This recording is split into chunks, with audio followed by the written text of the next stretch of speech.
Anything AI has been hated blindly for so long. Let's look at this example. My philosophy with AI is, why would I care about art that no one cared enough to actually make themselves? Or, if someone can't be bothered to spend time making art, I don't want to spend time experiencing it. These comments are well liked by the given audience, but they don't realize what they are signing up against. Nobody here had no hate for AI before watching this video. They aren't here for new opinion, but to strengthen their already believed ideas, which isn't bad, it's their freedom and liking, but this leaves a blind spot. People are bothered by AI so as stealing art, when the so-called art has been just reused old beats and vocals from the past. Look for yourself. Kanye West. I wonder, it has a sample from My Song by Cifre. For context, that song was made in 1972. Or Loving on Me, which was TikTok's #1 song for a long while, from 2023 to 2024. And this too used a sample from 1995. Now, I hear you. These people paid royalty to the person who owned the beat, and they did have to find it manually, but that doesn't mean their work is suddenly entirely new. No. They didn't add a soul to it, they just rewired the cables with new voltage. If you add an egg to a sandwich, that doesn't mean you made an entirely new dish. You just upgraded it. And that's one of the reasons why AI is getting hate for rewiring the cables, because it's not creative. So the allegations about AI not being creative is not too strong. But maybe by creativity they meant an idea behind the song? Well, again, that totally depends on the person writing the prompt. If the person who's making the song isn't serious about it, he wouldn't make good music, even with the best singers and the most original setup. Now let's face the other allegations before we dive deeper into the topic. Making music with AI is lazy. These are the people who may have never used AI to generate a music. But if you have, you would know that AI doesn't generate music out of your thoughts. You can't express the specific ding sound you had in your head into words. You still need to study about music and its instruments.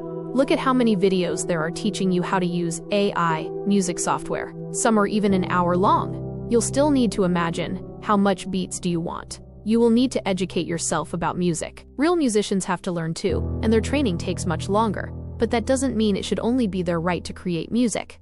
It's like saying only a billionaire is allowed to make money because they learnt for so long. AI is just doing the heavy lifting.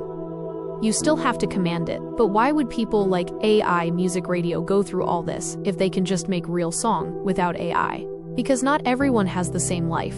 A man who works 9 to 5 and barely has any time to keep their health, or a teenager who just went through puberty and doesn't have any self-confidence to hear themselves, will not be able to record and upload music again and again.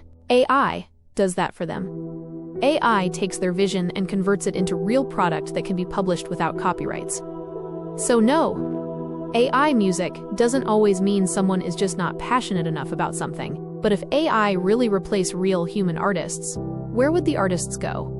Well, back to outsides of the communities like they used to, back in Roman era as infames. Sorry, but what I mean is, in ancient Rome, infamia was a loss of legal or social standing. As a technical term in Roman law, infamia was juridical exclusion from certain protections of Roman citizenship, imposed as a legal penalty by a censor or praetor.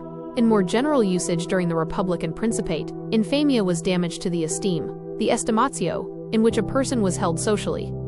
That is, to one's reputation. A person who suffered infamia was an infamous. Yes, one of the oldest democracies treated actors, gladiators, or people who would fit in today's standards of being a celebrity. They were treated this harshly. Here is a famous quote from Roman era. The authors and managers of the spectacles slight and trample on them, they magnify the art and brand the artist. What an outrageous thing it is to blacken a man on account of the very things which make him meritorious. Tertullian. De Spectaculis. Such strong words. This just shows how much dislike there was for the influencers of that time. Now, the aggression is at its peak. Pure, unfiltered disdain. But now, in modern times, it's a complete different story. People rush to see their favorite singers while their idol barely recognizes them for spending their hard-earned money. Look at this video here. The fan eagerly gives a t-shirt to Justin Bieber, but in response, he just throws it out like it's a fatigue.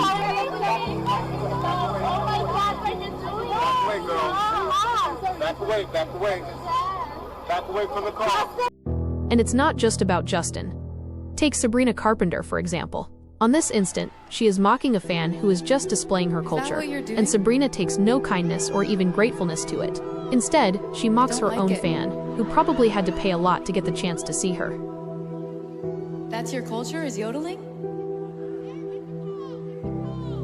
This isn't about these two people. It's about an industry that has gone untouchable. And in limelight, unbearable. We know these people are not who they want to look for the camera. If you have read the Epstein files, you would notice a pattern. Almost every popular celebrity is in there. We are not going too deep into Epstein files. That is a separate video. But we know they do all sorts of evil stuff a normal person can't even imagine. What I mean is, when people like these get so much fame, they stop thinking about their root. So now that we have gone through everything, how AI songs aren't low effort, but might be the only true way to start for some people.